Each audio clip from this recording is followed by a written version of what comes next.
নমস্কার বন্ধুরা, আশা করি সকলে ভালো আছেন। বন্ধুরা, আজকের ভিডিওটিতে সকলকে জানাই স্বাগত।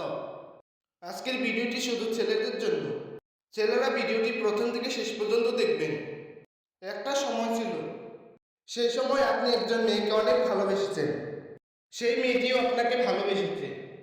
তার সঙ্গে সারাক্ষণ ফোনে কথা বলেছেন, মেসেজ করেছেন, কখনো কখনো একসঙ্গে ঘুরতেও গেছেন, এমনকি শারীরিক সম্পর্কও করেছেন।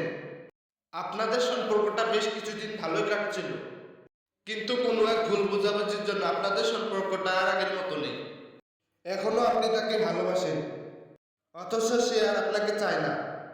ভালোবাসার সময় ভালোবেসেছেন, কিন্তু আপনাকে চায় না বলে আপনি তার সম্বন্ধে জানো তাই সোশ্যাল মিডিয়ায় পোস্ট করতেছেন। এটা আপনি ঠিক করতেছেন না। আপনি যদি তাকে সত্যি সত্যি ভালোবেসে থাকতেন, তবে আপনি তার সম্বন্ধে যা নয় তাই মন্তব্য না করে ভালো থাকাটা চেয়ে আসতেন। ভালোবাসা মানে এই নয় যে কারো মান সম্মান নিয়ে খেলা করবে। এরকম ঘটনা যদি আপনার বোন নয়তো পরিচিত কারো সঙ্গে হতো, তাহলে আপনি নিশ্চয় যে আপনার বোন নয়তো পরিচিত কারো সম্মানহানি করেছে, তার বিরুদ্ধে হয়তো থানায় নালিশ করতেন। আপনি যাকে ভালোবেসেছিলেন সে হয়তো কারোর বোন নয়তো অন্য কেউ, আপনার বিরুদ্ধে অভিযোগ আনতে পারে। একটা কথা কি জানেন, কাউকে আপনি চেয়েছেন, কিন্তু আপনি যাকে চেয়েছেন সে আপনাকে একটুও চায় না।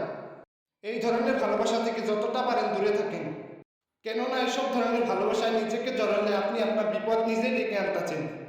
সেই জন্য এরকম একজন মানুষকে বেছে নিন, যাতে আপনাকে কখনো ছেড়ে না যায় আর আপনার জন্য কারো ক্ষতিও যাতে না হয়।